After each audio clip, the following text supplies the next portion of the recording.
વડોદરાના મહેમાન બનેલા ગુજરાત રાજ્યના મુખ્યમંત્રી ભૂપેન્દ્ર પટેલ આજરોજ માંજલપુરના ધારાસભ્ય યોગેશ પટેલને મળવા માટે તેઓના નિવાસ સ્થાને પહોંચ્યા હતા.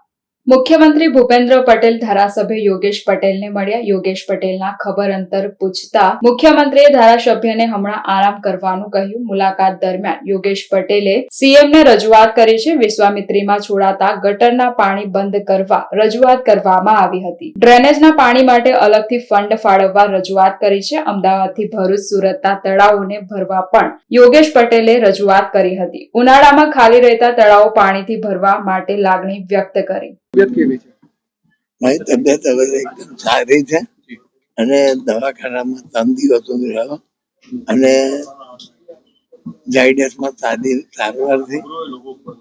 મને લાગે છે કે જયારે ગૃહમંત્રી શ્રી આવેલા ત્યારે વિશ્વામિત્રી પ્રોજેક્ટ જોવા અમે ગયા હતા, જે તાપ હતો, અને ત્યાર પછી બીજા મંત્રી કેન્દ્રના આવ્યા, ત્યારે હું ફર્યો.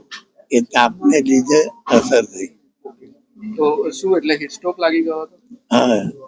શું સીએમ મળવા આવ્યા? શું કીધું? ના, એ તો ખાલી ખબર અંતર પૂછ્યા. પહેલા બી મને જયારે દવાખાનામાં હતો ત્યારે બી એમને ફોન પર બધી વાતો કરતા હતા, એમ કે જલ્દી સારા થઈ જાવ. મેં તો કીધું કે અત્યારે હું સારો છું, અત્યારે કામ કરવા તૈયાર છું, જે બી હોય તે. આરામ કરવાનું કહે છે તમે આરામ કરો.